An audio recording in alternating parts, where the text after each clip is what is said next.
mildly controversial, probably. Oh, I think we're live, probably. Yeah, so welcome to another episode of the Operation Grow Show, Season 5, Episode 26. Hope everybody's doing well. And but at least in the Northern Hemisphere, summer seems to have arrived rather brutally all of a sudden in weird and wonderful ways across Europe and North America by the look of it. Sure. Sure we'll be having our fun soon, but nice. Not a cloud in the sky. It's fantastic. But how's everybody else doing, man? Chris, how you doing there, sir? Cheers, Pete. How are you, GMF, Raptor, Lefty? Thanks, guys. But yeah, Ganja Grower on IG, Instagram, Ganja Grower. Peace. And an absolute whiz at cycling backwards. By the looks of it. Yourself there, Lefty, how you doing, buddy? How's life in the fast lane? It's doing good, man. Everything's doing well. Plants are growing well. Got a pretty cool seed event next week here in the state. Kind of the real first seed vending distribution type event we've had since we went to the good side of the force. Per se, but yeah, everything's going well here and good week, and my exhaust fans finally came in for my greenhouse, so that's a good thing, and yeah, all's good. Yeah. Excellent, man. Excellent. And so that seed event, what is it? Is that like a drop? What you everybody getting together? It's called Gene Traders. It's called Gene Traders, and what they do is it's a one day. They've been traveling kind of through all of the legal states, and it's like a 4 or 5 hour long just seed distribution show. A few other vendors, and they pick up and they're gone. Okay. And Not that's real across the big. board, is it? What's that? That's across the board. Hemp. It's a full spectrum seed. Yeah. Yep. Great. A little bit of this, a little bit of that. Yeah. Maybe some clones. Who knows? Who knows? Nice. Excellent. That sounds good. Things starting to sort of those kind of activities returning and people starting to partake in it. That's good to hear. Nice. Excellent, man. It'll be good to see what comes out of it. And in fact, like the sort of like the general sort of topic, reader or enthusiast actually sort of fits quite well into that sort of thing there. Do you know what I mean? Just in the broadest spectrum of it. GMF, but how are you doing, sir? Whoa. I can't complain, man. I'm a lucky guy. I get to hang out here with y'all. Today I'm just playing with some ferments. So I cannot start a video. I was going to show you guys my screen.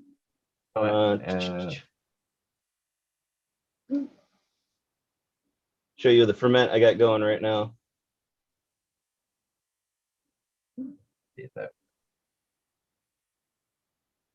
There we go. So this is the same strain. So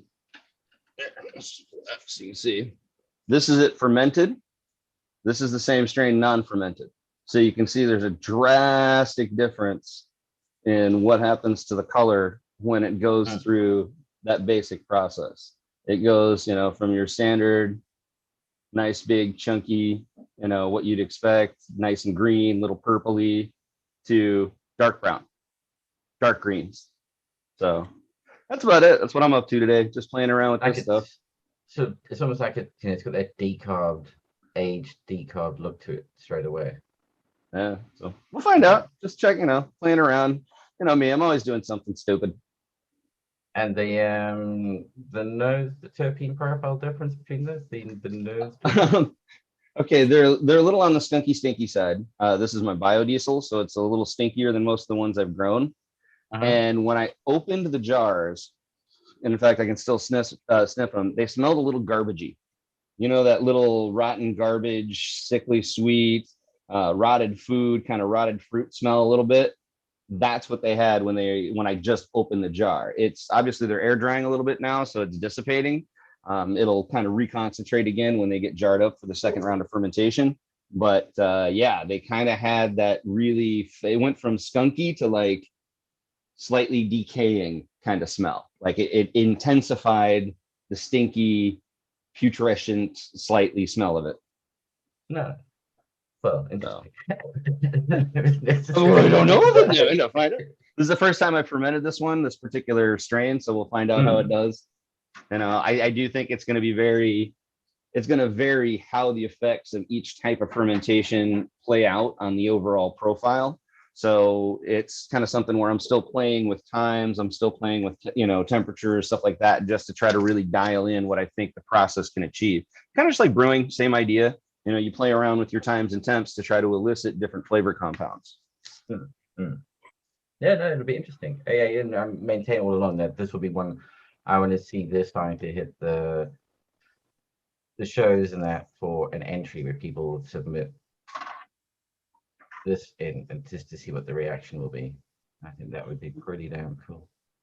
Something different. Yeah, exactly. We've got Raptor just as he's about to take a rip. How you doing, sir? All How's it good. going? Great Yeah, idea, Rep. done pretty well. Can't complain. Yeah, just did some CPR and first aid training yesterday. So after that, I was just didn't want to really deal with much else, and I was just looking into some of the questions that were sent to me from Chad Westport. I'll be talking to him soon on their show on the Future Cannabis Project 2 channel. So yeah, check that out. It actually, as soon as this stops, that will be picking up. So yeah. Yeah, you post the link in chat so people know where to jump over to if they want to. Sure. Yeah, that'll be good. Shout out to Yeah. Chad. He's a good dude. Yeah, shout out Chad. He's told me he's wanting to do an interview, kind of talk with me for a while. He just wanted to pick the right setting, and we'll see how it all goes. It's some interesting questions. That's part of what I was doing yesterday. Just he gave me a list of questions, was just thinking and like doing a little reviewing on it. And yeah, there's an article that he actually sent me on actually I won't give away, but I will share it to you, Pete. All right, cool, yeah. We will bring it up next time though. I think you'll like it. So No. I'll send that to you right now in the chat. Yeah, other than that, doing great. Nice. Really enjoying just some more strawberry starbursts. I set up my tent all the way for move the Jaboticaba seedlings that I had outside of the tent into it. And I didn't mind that because I was watching all of that this whole time. It came from a nursery. So I was fine with that. There wasn't really any issues. There's some fungus gnats, but there's fungus gnats. It's not a big deal. I'm just gonna put some apple cider vinegar in the corner just as a trap. Keep doing that. See what I can do. But the airflow is working really well. Connected the. I was able to pick up the AC Infinity exhaust piping just itself, and I really like that. No complaints there. It's double covered with a black cover on it. It's really nice because it doesn't show any light leaks. Yeah, It was worth it to me. Connected that one to the second tent. It's all working. Nice, Ganja. Yeah. Turn left. Yeah, turn right. Mess with it. Oh dear. The kids are at play. Yeah, that's about it for me. Just getting my tent settled in.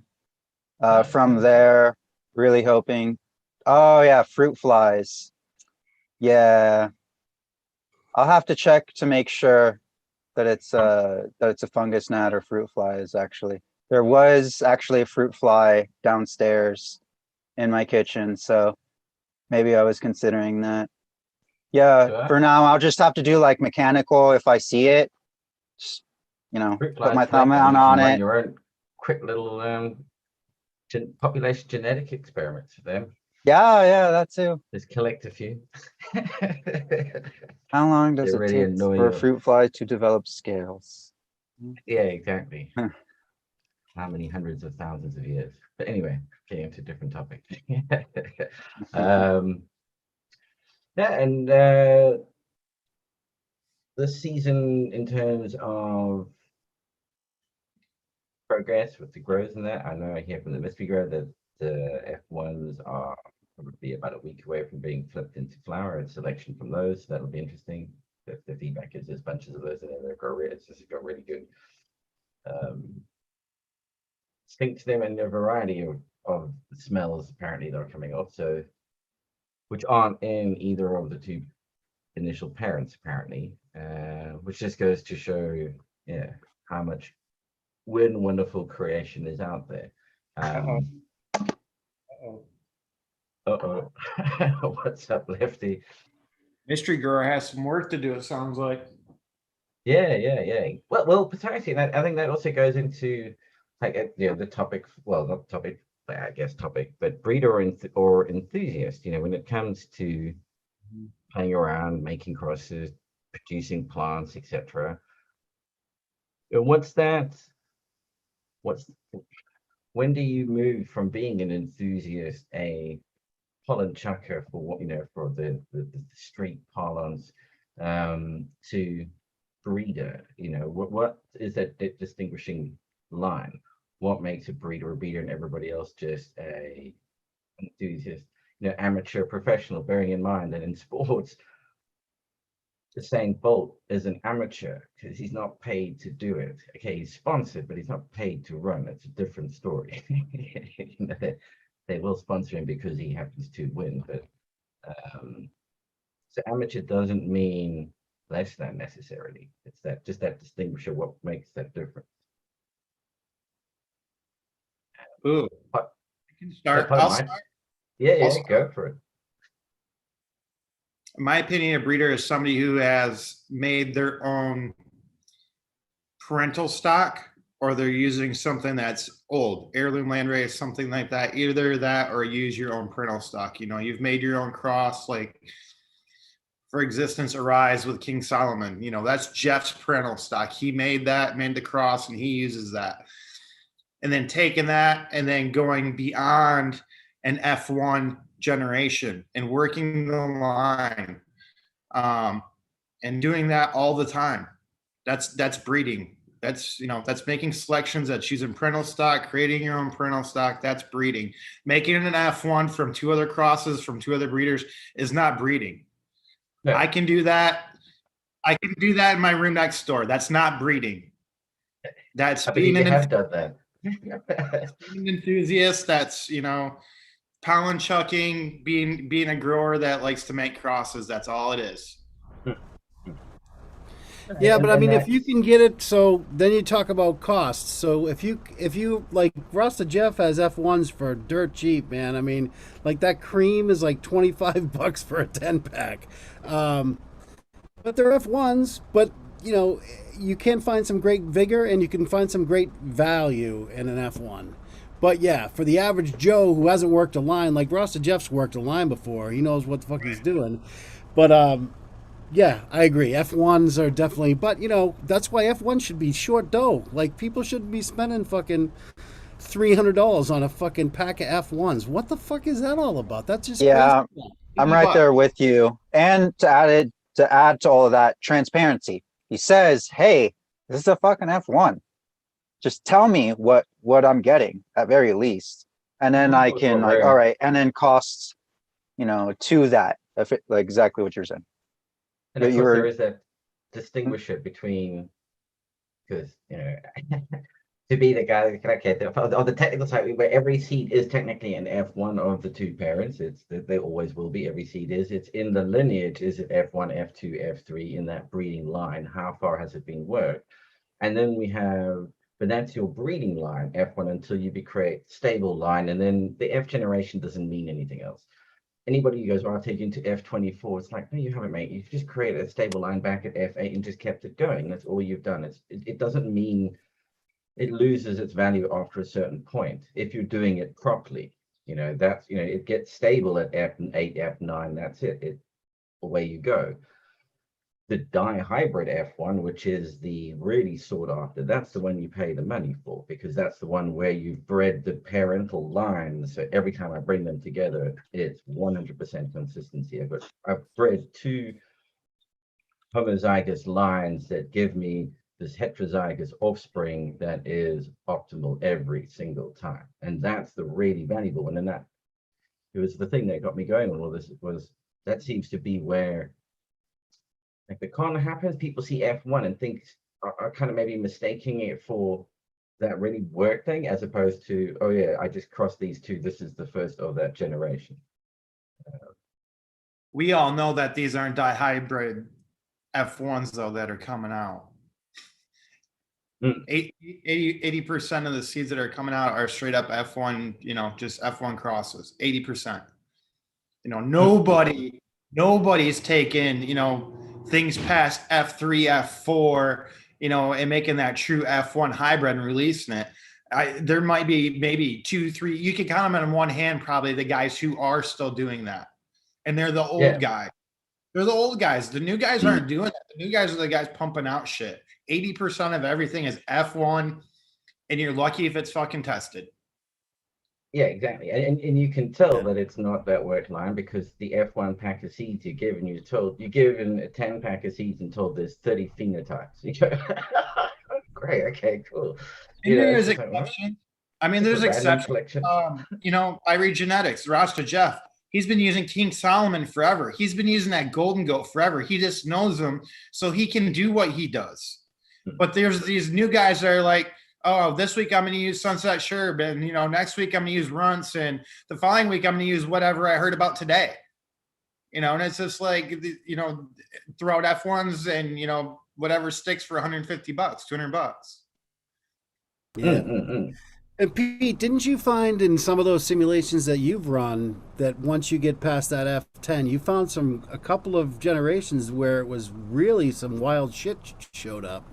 And the stuff that you showed us, what was that all about? Yeah, I mean, you can get ones where it was more like the weird outliers, and the number that you had, and that of course is the other thing. It's when it's the numbers game. How many are you running? You can't really do it with only 10 plants, because you'll never see the full expression of what's actually possible there. Hey, but boy, how's it going, buddy? Sorry. Hey, We're setting up audio too. Yes, Buddha. We're giving him a chance. What up, Buddha?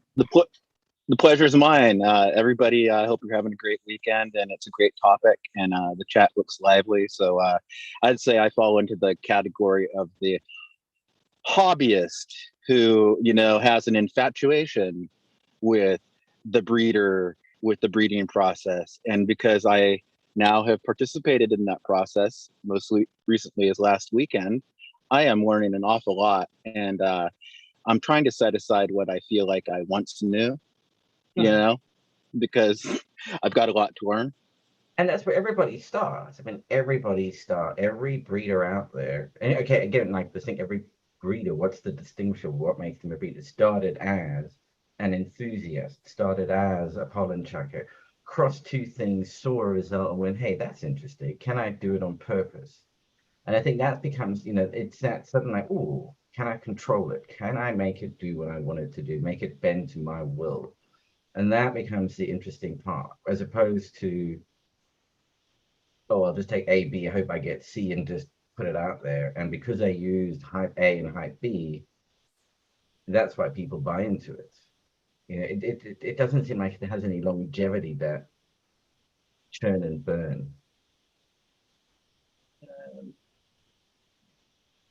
One thing I hate to. Oh, go ahead. Oh, you can hit that. I was a little off topic, so I'll just get back to it. Say what you were going to say. Sorry. No, maybe I'm off topic too, but I was going to say I can only just draw it to my own life analogy, and I run into it a lot in the food world with people in the term chef, right? What makes someone a chef rather than just a cook or something like that? There's a lot of people that own restaurants that aren't chefs. They cook all the time. They don't have the breadth and depth of knowledge, I think, to maybe be a chef. But then, does that require you get that knowledge at school, or can it be acquired on the job? Probably both. So, it's kind of an ambiguous thing, is when is someone qualified to wear that title? It's really based on their skill set. And I suppose that's something that's still ambiguous. Yeah, and chefs have kind of their style. Each chef has kind of got their niche. And the good breeders kind of have that, and the other guys just kind of fly by night and go by, what's cool. Yeah. Well, and a good chef should be able to do it all. Like, before I could even study, I studied under one of 17 master pastry chefs just because he happened to be teaching at the time where I was at. So I took advantage of it.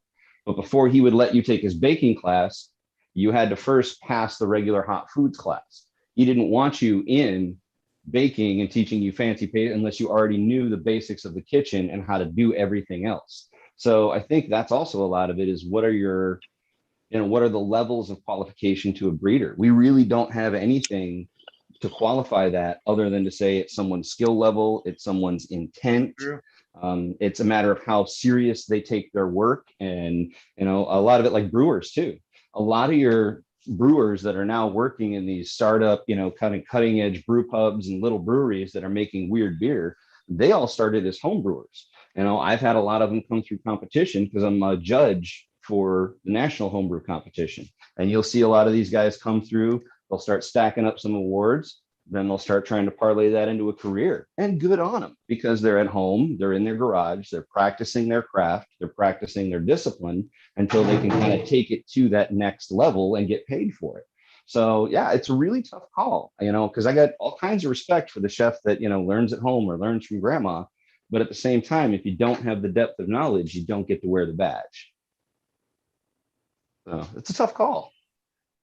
Yeah, and it is that, that the 10,000 hours to master a skill. Yeah, how applicable is that completely across the board? Again, my take on it is that it's about having a goal. If you're just saying, "Hey, I just see what happens," which again, there's absolutely nothing wrong with that. That's perfectly acceptable, because again, most of the crazy shit that's out there got discovered because people just went to see what would happen. Just like to say, peppers. How Yeah. did we get the gene pool with peppers that we do now? It's from home breeders, home growers. So this, Yeah, it's crazy how direct it is. It's just as wild as this one, except you can grow as many peppers at home as you like. Yeah, You don't yeah. have a pepper count. There's no pepper count. Yeah. And I think it's where they have that, you're doing something with an end goal in mind to make something better, and you actually have a clear goal, and it's either marker assisted, which is how you're doing a quick turnaround, or it's you're doing it the traditional old school way of grow them all out en masse and work through the numbers. And you take the same approach that they do in agriculture, where the breeder's approach should be, I'm not releasing anything to the market that isn't better than everything that's already out there in one form or another. It has to be an improvement. It must not be releasing something into the market that dilutes the gene pool with weaker genetics, if that makes sense. Yeah. Well, you can work on whatever you want. I like that idea. Just work on whatever. But if you're not adding on to, what are you really doing here? Are you just trying to push out product that's not going to live up to its name? And then, yeah, I like where this is going. I'm in the same mindset of like, hey, if you're just watering everything down, like, and putting it out, I don't agree with that. But I think what a lot of people hear is like, oh, you shouldn't be breeding this or that. It's like, no, with the peppers, again, do that, but make sure you're adding on to, like you just mentioned, like what's the point? Where is this going to lead to in 50 years, in 5 years, 10 years, 50 years? Where does it all go? Look at the 1970s pictures, like, and back of like all that stuff. And then look at the pictures now. Yeah. To what end? Like, if we're going to be breeding for extractions, it's going to look entirely different. It's going to be, and you're going to go to breeders that specialize in being able to do that kind of, who have the stock to be able to produce that material as well. I think you'll find you'll get guys who will specialize in producing ones for extraction, other ones doing it for jar appeal, bag appeal, making pretty. You'll get the people who are doing it for the Marlboros of this world, where it's just chemotype. That's all it is. It's just consistent. Who cares what it looks like, etc., which is a bit more like the extraction lot, I guess. Well, I guess oh, go ahead. I was just gonna say, I think one of the concerns I have is when the breeding, when line breeding is a rare art. Example, like if I was to buy a certain cultivar as an S1, this is a very common practice, for somebody to take the cut and then to S1 it. Yet you're paying, $100 for a pack of S1s, and or F2s or whatever, So I'm just saying, to me, or not true males or not true females. So to me, I guess it gets really dicey and a little out of my like, as a grower, I can say, well, I can't really do a legit hunt with some of these things, and then I'm definitely not going to get anything which resembles the donor cut. So just some thoughts. I guess that there need to be as growers, maybe we need to research what it is that we're actually getting as a product. And to insist, if you're going to sell me a cut, I want, the forum cut or whatever. So anyway, that's what I think about it. Yeah, and I mean, it was interesting that I get a hippie to making point, like look at 80s skunk and look at skunk now. How is it better? I'm assuming the assumption is now skunk is everybody's trying to find the thing from the 80s because no one took it has, it didn't get bred on for consistency. It got smashed into everything else, and the original piece got lost, and now everybody's desperately trying to figure it out. Whereas if you had people doing that stable line breeding, it would have existed as a true stable line. But again, the problem we have is it's an industry which was illegal, so you didn't have seed banks. I mean, thousands of seeds of these stable lines in reserve, for this very instance. Well, I'm glad you mentioned legalities, because I'd imagine they'd have to basically turn it down. Like if it was really something that smelt like a skunk and or had any of those features, were just, I'm not experienced with it, so I'll leave it to the people that actually are. I don't know what a true expression of it is. But hey, if it's really stinking up a house, and this is before the era of carbon filters, it's either breed it out or get busted. And then are you doing any breeding then? Well, yeah, that's just it. I mean, you're breeding with its whole age. Yeah. Well, I'm like, if you were to keep it and get caught, you don't really have much of a choice. That you are where you are. We all know where that leads to. Unfortunately, I mean, lost a lot of good people.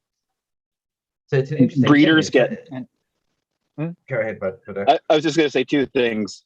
Breeders get ripped off, and breeders get busted. I mean, back in those days, if you hear any of like Mr. Nice or anybody else, they would go to special places just so they could do their art. Example, Switzerland, when you could run real numbers, do real breeding programs, and change the world. There's a guy, there's a town about 20 minutes south of me. It's one of those towns where it's like basically a postal zip code. There's really no town there. It's this country. And a guy had been growing some skunk out there for a while, decade, whatever it was. And like four to six plants is all he had. And the cops were harassing the locals so bad that he finally turned himself in, and they nailed him bad. But yeah, he was in high times and all kinds of stuff over that. You guys, I'll tell you about it after the show. I'll give you the name of it, because town's like 20 minutes away. So yeah, I'll tell you later.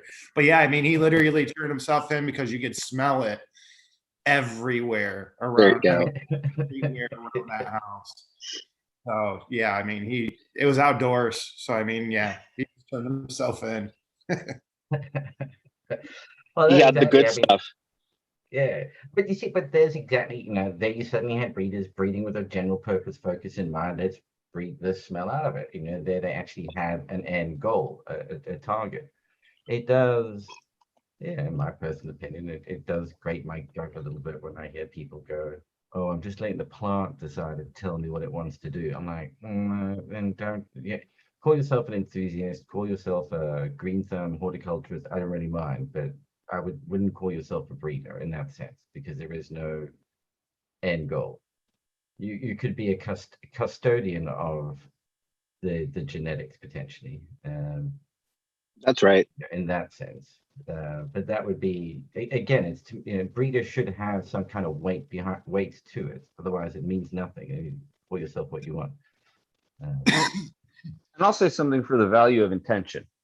I think that really, like, the more I was thinking about after you were kind of talking about it, I think that makes a big difference simply because I mess with other chefs this way when I ask them, okay, you're a master of your craft, you've put in the 10,000 hours, but hasn't everybody by this point?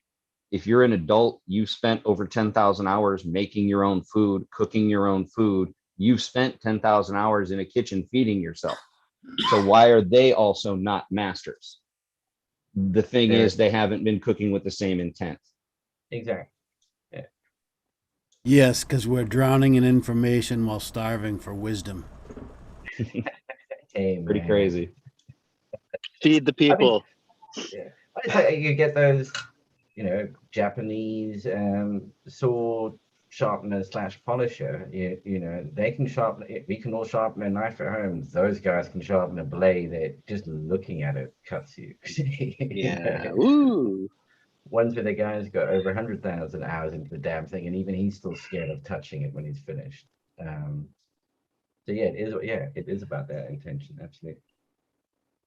I think two aspects that we can speak to is one, that it is a craft, so you do actually have to do time of study and apprenticeship and not gathering knowledge, but the other part is that it's an art. And strangely enough, artistic genius doesn't always smile on the greatest of people. I'm just saying, sometimes somebody can come up with one thing, like we'll just use the strawberry diesel from a res dog. And if you ever look up that guy's story, he caused quite a few ripples by not being the most above board type of person, a mellow hippie. He was not.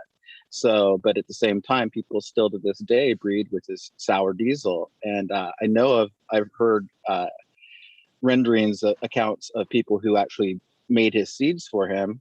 And he was so wily that he wouldn't want to give them both the male and the female and all that stuff and all the ins and outs. I'm just saying that not everybody is cool, and I don't know what this comes into in the breeding thing is. I guess ethics is probably the word that we're looking for. So we're saying a breeder has needs to have intentionality and ethics. Hopefully. Yeah. So we've and identified intelligence. We've identified sense of humor and generosity. We've basically identified three there's- things. You need the skill set and the knowledge. You need the intention, and then so I mean that's kind of neat. We're kind of getting there a little bit on what makes a breeder. Yeah. But Ethics it's is kind there, of getting for to the point of that to me almost defines a professional in any industry is somebody who does that. Do you know what I mean? And that should be it. It's that distinguishing factor between amateur and professional. And when do you step over that line? I know plenty of professional chefs that run restaurants that have never been to school. Yeah. But they probably had to put in a lot more hours than the people who went to school because they had to self-learn, self-teach. You don't have people that you can query on. Why is this doing this? I don't know. You had to hope for a good mentor. Yeah. Yeah, if you've been taught it at school, like an obvious one, like the reason you don't put lime juice with dairy is because it'll curdle, But if you haven't been told that, you're only going to discover it when you mix lime juice, and then probably have to do it a few times to figure out, hang on, it's this that keeps doing it. Hey, Pete. Yeah. You're not scratching that tattoo, are you? No, no. Not yet, not yet. Well, and I think along with intentionality, it's about basically, do you see yourself that way? What do you see in yourself as your responsibility? That kind of defines what you identify as. And, say what you want. Someone's allowed to identify themselves as whatever religion, someone's allowed to identify themselves as, so this is also part of it. If you think you're a breeder, well, then you are. You just may not be a good one, or you may be lacking in some of these categories. But I guess it's all about, what do you really want to work on? And if you put the effort in long enough, you could go from being a subpar breeder to a very good one, I guess. Just like you could go from being a subpar chef to a very good one if you put it enough practice. And I think that's also where we as the consumer can actually raise the bar. Because if we start to set the standard for being what we consider a breeder, and you have to be able to achieve that minimum standard, and that standard keeps getting raised, then the quality of breeder continuously improves, and it gives a bar for them to be aiming at, to be able to step into that category. Does that make sense? To get that achievement, it makes it more of so it continues to have that value. Otherwise, everybody can eventually achieve. And there's nothing wrong with everybody achieving it, but then if we're all great, who's great? So it's a little bit of competition is always good. I believe we're having a genetics renaissance. I mean, there's no two ways about it. Okay, there have never been more seeds for sale, and available through the mail. Not even close. So the standard is one thing, is like, you're going to have new innovators, but you're also going to have preservationists. So there's a lot of different directions to go to in this big sea of say there's 1,000 craft breeders in America, just America, 1,000. You'll say, shit, there's 1,000, really? I bet you, no doubt, there's 1,000. Okay, so they're going to be all going in the same direction, and I want to not go down that bunny hole or bunny trail too far, but I would have to say the ethics thing comes into play when you have all those genetics on the line. Somebody says, this is something that I don't want you to breed with, but it's something that'll make your life, and that's what we're talking about: intellectual property, artistic creation, stealing, even gifting stuff that maybe wasn't to be gifted, and maybe you're doing it in the most generous way. Anyway, these are thoughts. Go ahead, guys. Oh, no, dude. I mean, we had this week, almost a year ago, we had the great debate on the ethics of being a breeder and using other people's genetics as your building blocks for your potential empire. And it's a case of, do you not owe the people that did the hard work, that produced the building blocks that you just leveraged? You owe them a debt of gratitude or a financial kickback at some point, potentially. And that becomes a really interesting hot topic of, the plant should be free. You hear that cry from one side, right up to the point where they start to get commercial with it, and then that changes real quick when someone else gets their hands on your prized plant that you were advocating should be free. Yeah, everybody else's plant should be free except yours. It's that double standard. Right. Yeah, and like, how do you get around that? I mean, I think the problem is, you shouldn't the name is what gets copyrighted. There's an easy way of doing it. You don't copyright or patent the genetics, you copyright the name, and other people can't use it. There's nothing stopping me calling this whatever I want to call it. Right. Prove it isn't. But and that every tester pack goes out with names, and then just serial number them, so nobody knows what they got, because then nobody can go, oh, I had, when breeder X goes, this is the fire and it wins all these awards, everybody who was in the tester goes, well, I don't know which one it was that is that, because they're all just serial numbers, which I'd hope is how some of the testing gets done. Too much hype, right? I mean, come on, we're consumer driven culture and we like pretty things and we like to be told, you know, exotic riddles and mysteries. But it's like this, as far as I can tell, everybody's in the club if they've got one seed in their pack that they really relate to. So, in other words, you mean to tell me that your shit's that much better than my shit? Really? I mean, really? I mean, how many percentages are we talking about? And what's the terps? dot, dot, dot. I'm just saying it's all kind of subjective. And with respect to everybody's, I hope that everybody has like 10 keepers in their garden, you know, and they've got like 10 packs of seeds too. Yeah. Maybe this is going to sound like a weird viewpoint, but I think the modern genome of cannabis is a lot like the modern genome of people, right? There's so much potential in the raw basic genome that can be coaxed out through proper nurturing, that there really is no, you don't need magic genetics. What is available is great. The trick is really coaxing out of it what's beautiful and what's unique. You know, and I hate to say, I'll keep going back to the chef analogy, a good chef can start with just a plain piece of chicken from a god-awful factory producer and make it beautiful, right? That's kind of part of the trick. So it's not about necessarily having the greatest genes on the input. It's about what you do with what you got that I think really makes the difference between a craftsman. You know, and craftsmen, they're different in that you create art, but every time you create art, it has to be practical. You know, a blacksmith makes art, but it's practical art. A chef makes art, but it's practical art. A brewer makes art, but it's 10 minutes of art in a glass and it's gone. You know, real craftsmen are practical artists because it has to be artistry, but if it's not functional, it doesn't count. Yeah. Kind of a I mean, tangent, and sorry. just, you know, reading some of the stuff, Ozzy Stone's channel, I think, you know, there's a big difference to go, oh yeah, it's a cross. That's all it is. It's just a cross. You go, oh, excellent, label it as that. I mean, I think we even suggested that some time ago, is that like, don't call it an F1 or an F2 or anything like that. Just call it a cross. Be, you know, open and upfront about it. It's just a cross of these two plants. I don't really know. I didn't do it for any particular reason. That would be, and you don't charge much for that because you didn't put much time and effort into it. You know, it's as simple as Yeah. that. There you go. It should reflect the work and effort put in, at very least. It's probably a building.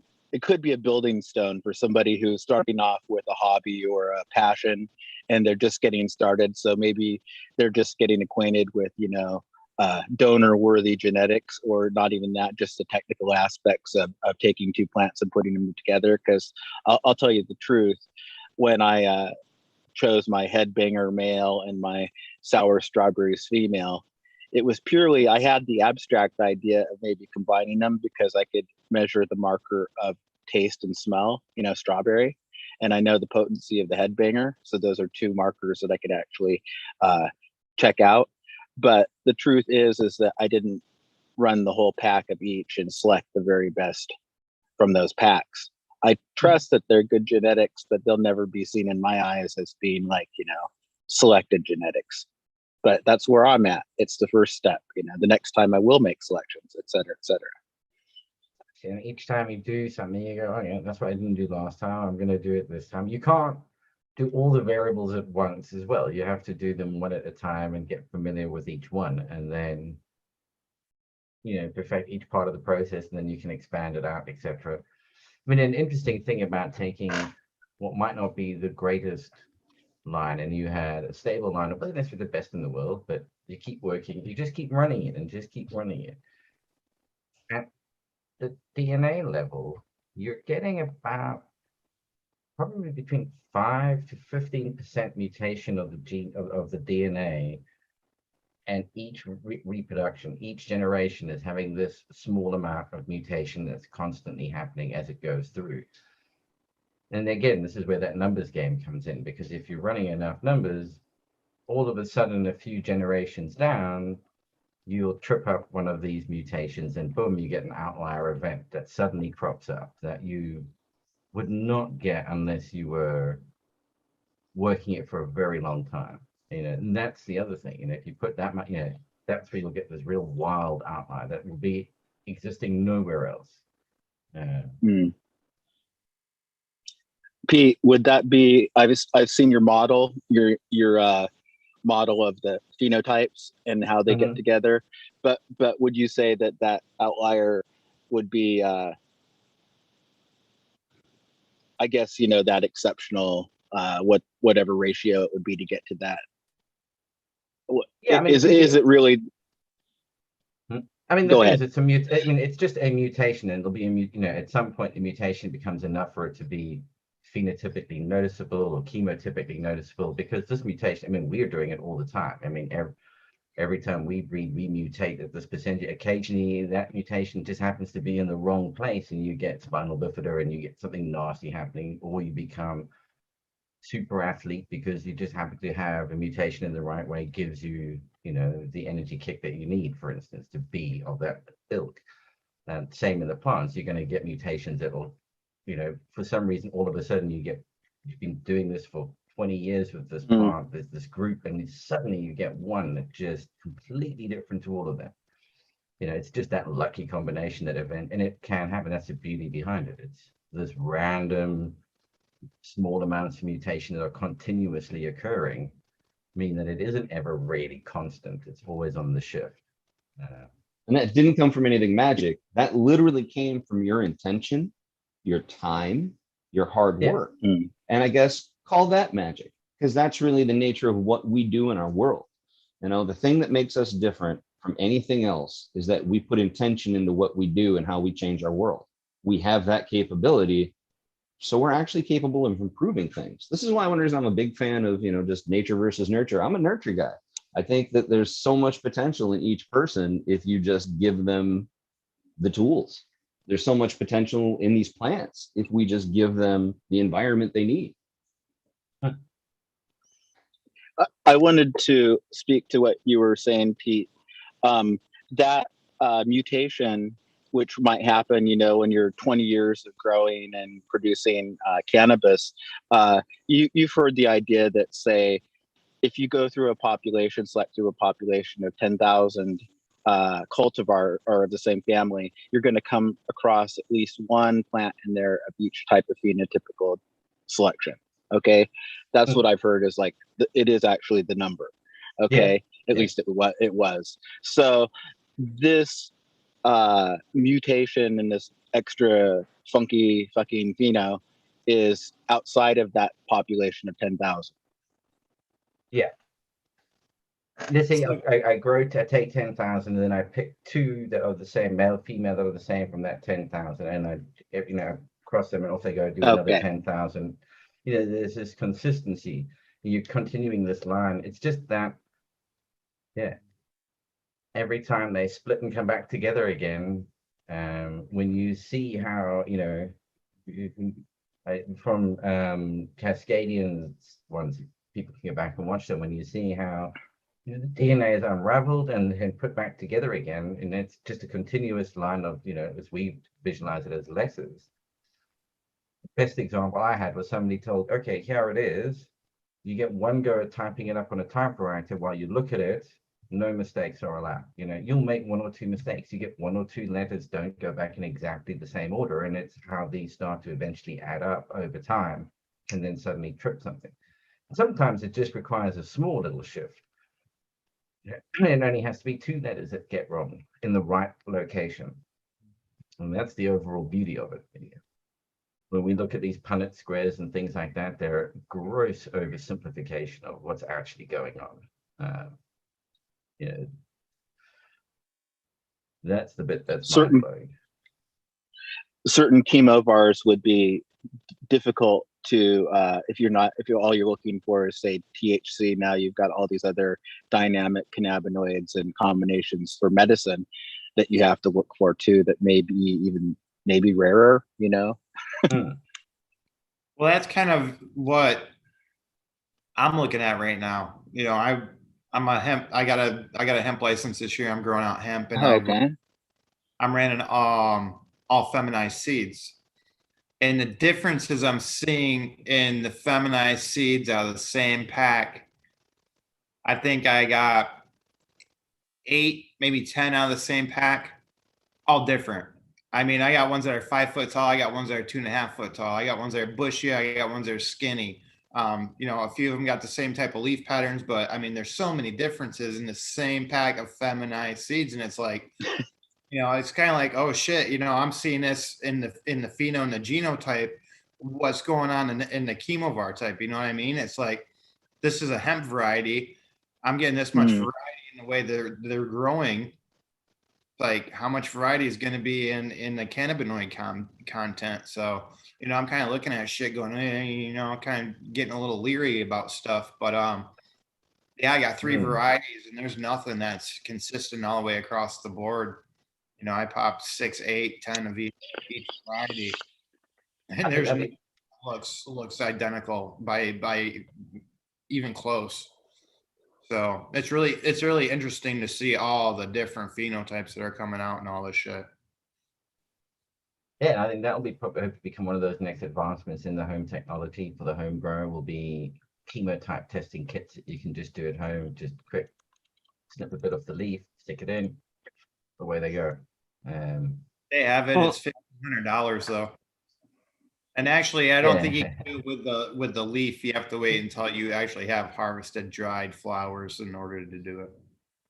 But you should be able to do it throughout the stage. You should be able to just take a clipping and get a chemotype register of what it's currently got throughout the growth cycle.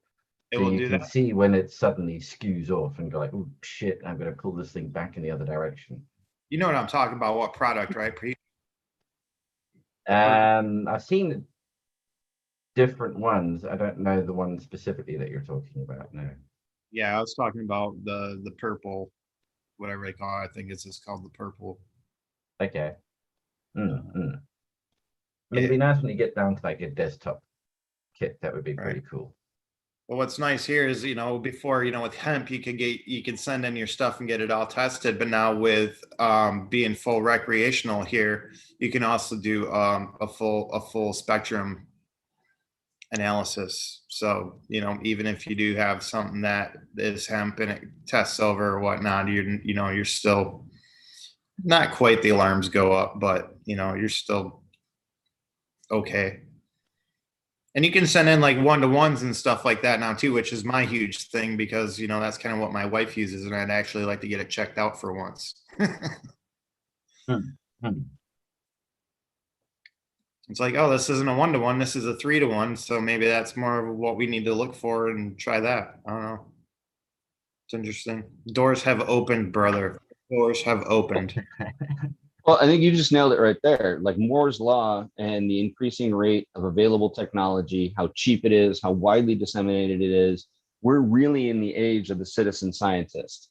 We are in the age where we have enough technology, we have enough access to knowledge, we have critical thinking and reasoning. We don't have to fall prey to, you know, just wondering how this works and guessing at it. We can figure some of this stuff out with some hard science. We just have to be willing to be disciplined in our approach in order to do it. So yeah, we're in a very fortunate time. I think we're very lucky people. I think it's a renaissance in that way because in this time, the cultivators have the means of production in many ways.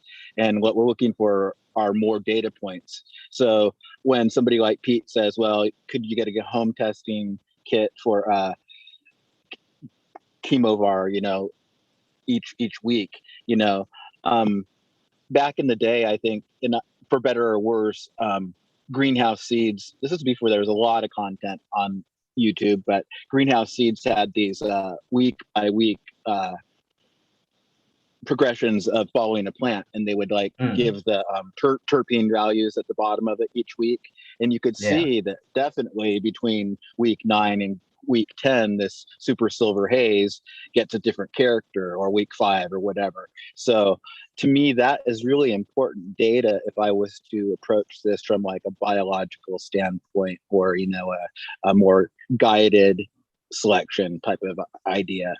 So and doing that might also have you start to think about actually harvesting at different times, because if at week 7 that chemotype is present, but by week 10 it's gone, you're going to suddenly chop it, and chop down at week 7. You get what you want. Hey, Raptor, you gonna shoot off, bud? Yeah, just got the invite code. Thank you all for a great Saturday. I'm Excellent. Raptor Grow. You could find me at Raptor Grow Instagram and the Neighborhood Grow Show. That'll be on Mondays, 4 p.m. Pacific Standard Time, 7 Eastern, and 12 UK. So yeah, hope to see you all there. Yeah, Have a pop good the one. link up to the Oh, Cannabis Channel 2, whatever it is. sure. I'll look it Link up right into now. Chat for that. So people can follow you there if they want to. Better boogie Hey, raptor. come Have a to good the one. after hours party. Yeah. Yeah, diggity. It's like enough Hey, rough. Crazy. Enter at your own Tell, risk. tell me how Chad's hair's doing. Keep an eye on it. Yeah, we'll see where it heads off to. Yeah, that's FCP2's link in the chat. What's the Hope to see topic? you all Are you there. gonna, or is it a secret, or can you tell us at least what the topic is? It's I'm being interviewed with Smiley's Garden on just organic growing and general, well, going past a little general knowledge and a little more advanced stuff. So yeah, there's a list of topics. For example, we'll be covering, let me see if I got it here. Yeah, that Nope. like Don't have it. Sorry. Oh, It's on next. Yeah. it's on in like 3 minutes. So You'll Yeah. see it. you can all Actually, see it. Yeah, you can play yeah. it anytime I later. was just trying to give you an Amazing. intro, bro. I Just can't trying to believe help. It's all good. It's all good. You can see me all there. Even us boomers can Have a do good it. one, everyone. Cheers, Yeah, I Raptor. think you'll It's all- see. Fun Raptor later, man. It may not be Yeah. show business, but it's grow business. Exactly. With bricks testing, I mean, you've got a lot of that happens in the horticulture space. They do constant bricks testing to understand what's going on, and that is now a little home test thing that you can do, inexpensive. Away you go. Yeah, we are in that technological age where the sensors for doing it will become dirt cheap. Somebody will make a breakthrough at some point and go, that's a great way of doing it, and it'll take it off by storm. Big catch being the legality side of it. That's what's just holding it back. It really is. Well, and that's, Yeah. that's chipping away at a wall every day. We're Mm. lucky that, I guess lucky and unlucky, the United States, when it wanted to create prohibition, kind of got the rest of the world on board. And I think as the United States gets on to getting rid of that, the rest of the world will eventually follow suit as well. So unfortunately or fortunately, however you want to look at it, if we keep doing our part, hopefully everyone else is going to get to reap some benefit from it too. We'll stop having the kind of crap that's going on with Yeah, foreign we hope intervention over so. cannabis, all that stuff. I mean, hopefully so, because it does make the argument for maintaining a little bit more difficult when you go, hey, the guys that got you to sign up to all this shit have changed their mind. Right. Right. Come on. How different is the science between there and here? I mean, over there they're saying it's fine. Over here you're saying it's Satan's fucking sperm. Yeah. So it's kind of Make our your mind up. responsibility. It is our responsibility to undo at least what we can and mitigate some of the damage that we've done by creating that as a larger policy. It does behoove us to do what we can to undo some of that. That should be the reparations that need to be performed is Well, that the money that the U.S. paid these third world countries to go out and destroy the local crop will stop flowing to these countries, and then it's like, okay, so we're not going to get money to destroy it, so why don't we get some money to distribute produce it? it. Yeah. I mean, there's a lot of things that are going to change around the world really quick when the U.S. flips. I mean, it's already changing. All over Europe, it's changing. South America is changing. I mean, Mexico just legalized, I believe, beginning of July. Yeah, I mean, there's a lot of things that are going to change really, really quick. Yeah, I certainly hope so. I mean, it's great to be. There's no other time I would rather be alive, to be honest. People go, "Oh, I loved a bit of the 1800s." No, you wouldn't, mate. Not me. You loved your total. No. Oops, you're about to No. die. Yeah. Oh, you've got a toothache. Come here, let me show you how we deal with that. There's a Let me shot. show you how my chronically worried mind is that I think of, oh, chemotype, oh, Bayer aspirin, all these motherfuckers, biotech, they're on this shit. They know what this shit is by its elemental makeup, whereas we only know it by a very subtle intuition.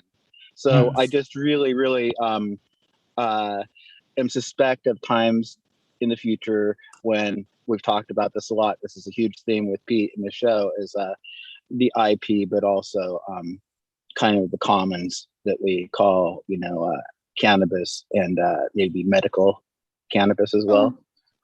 This is another reason I think I'm a big fan of the food model, simply because it has shown its ability to kind of preserve each person's ability to enter into it and do as they see fit. Anyone can go open a brewery, even though Budweiser, Miller, SAB, all these guys, InBev, have that kind of flex to put anyone out of business if they want to. There's such a big market that there is room for little people. Same thing with restaurants. A lot of us like to go to our mom and pop shops rather than chain restaurants. So I think that's why I'm a big fan of using the food model kind of as we go forward. It's not perfect. It's exploitative of labor. It's got poor production when it comes to, sometimes the quality and especially the way animals are treated. There's lots of problems. But when it comes to solving some of the basic issues that we talk about, it seems like it's not a bad thing. It's like a lot of things. The solution to the problem that we're looking for is already being solved in another industry in one way or another. Maybe not the exact solution, but something really close to it exists. And it's just about finding that and then massaging it for this industry and the requirements that we have. Lessons learned from what they spent years figuring it out, and you go, okay, cool. So we can short circuit it and take the best of both worlds and not quite be as restrictive, or be a little bit more open, or be more restrictive, depending on what we're trying to do. But not big agra and not, patented and not GMO. So I'm just saying, when we're talking about the food model and the sourcing and distribution and production. Oh, yeah. So I'm just saying, so we're going to go to the micro level, somewhere the happy medium where we produce these things, like in our region and our, anyway. I'm just talking about the ability for people to enter the market. Yeah. But there's the room right. for the Marlboro cannabis grower, and there is the room for Mike's cannabis store down the road. The market is big enough to support the big players and the little guys. And as you said before, like with the beer industry, it's often sometimes in the interest of the big players to let the little players play, because that's where they'll find potentially something. You see it in the tech industry all the time. A little tech company suddenly comes up with something that none of the big guys could think of. For the little tech company, that's when you go, cool. Really rich. The check. I'm out of your hair. And on a beach somewhere. I'm not paranoid, but here's the deal. We, like Pete said, I'm so happy to have grown up in these times, and the Chinese curse, may you live in interesting times, but I know I'm going to live in interesting times, but I want to die in even more interesting times. So in other words, we've only got like 30 or 40 years to reach that nirvana. What I'm talking about is my health, my state of mind, my little nest egg of a state, my genetic spawn called children, who are going to come back at me. And I'm just saying, karma does catch up with you, but I don't want to catch no fucking cancer because I bought my fucking reefer at the corner store. Yeah. It won't be me. And there was years where we were all, smoking shit laced with paraquat coming out of, South and Central America because of bad policy. So, God, when it was purely illicit, who knows what the fuck we were smoking, to be honest. I like to think over the next Mine smelled like fucking gas, dude. And I found out that smuggled it in fucking gas tanks. I was like, oh, Yeah. gas. Yeah. Yeah, my favorite were the ones that came in tires and smelled like the inside of the tire still. Yeah. Bricks shaped like this. with Dunlop. Like the rim of the tire. Oh. Yeah. Yeah. What I'd like to think is in the next 20 to 30 years is that bioscience will leap forward considerably in the next 20 to 30 years. I think there's, Kind of has to. to me, I think there's going to be some fascinating advancements in that space. Computer technology is caught up, is now at such a level that it can do all the heavy compute that's been required to make this doable. Let's just talk about folding proteins and what that's allowed us to do in current day. I mean, there's so much that the technology has given to us. You know, now we've got to more figure out how to apply it. Right. I mean, that folding Exactly. protein thing is partly what helped with the development of these recent round of vaccines to speed up some of the process, was understanding, okay, now we've got this thing, we can unfold it and see where the key has to go. We can unfold the lot, figure out where the key needs to go, build a key that fits. Math problems that literally would take years to solve can now be solved in a matter of moments. Yeah, it's quite impressive. Yeah, well, on that fun note, yeah, we've come to the end of the hour. So if you would like to join us in the after show, you're more than welcome to. But on that note, yeah, where can everybody find everyone? Lefty, where can everybody find you, sir? Here most of the time on Saturdays with you guys, and you can find me on IG and Cannon Buzz at Lefty's Farm. Nice. GMF, where can everybody find you, sir? Typically you can find me in the kitchen or in the garden, typically fermenting up whatever I can, either, you know, food or cannabis or whatever. If I can be helpful to anyone, if you got any questions about making literally whatever, hit me on IG, Genetic Memory Farms. I like to be helpful. And thank you, Pete, for making a platform for all of us to make our brains just a little bit bumpier. Take some time to think about stuff. Cool. Excellent. And Butterboy, where can we find you, sir? Well, if you find me, you're certainly lost. But I do have a web presence, BuddhaBoy7 IG, and occasionally I talk on the wormhole on Eagle and getting to know these guys. But I'm in Alaska, so it's very nice out right now here. So we're Nice. enjoying it. You guys have a great week. Middle of the night and stepping outside to enjoy the good weather. For sure. It's really Excellent. fabulous. And Chris, where can we find you, buddy? I'm upside down. Cheers. There you are.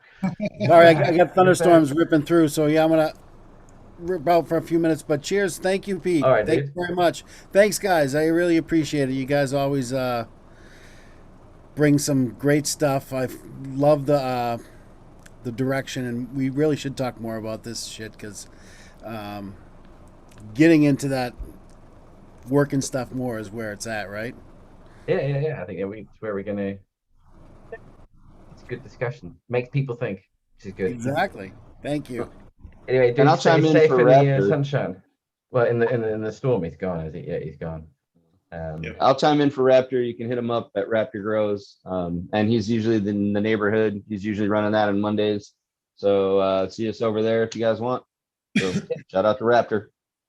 And you can catch me at Operation Grow 2019 on Instagram, as well as at PL Grow Systems, or as the link provided by Remo earlier. Thank you very much, Remo, at web.plgrow.systems, or just plgrow.systems for all your environment monitoring needs. Once again, if you want to join us in the after show chat, there is the link. Feel free to jump in, and see you guys all next week.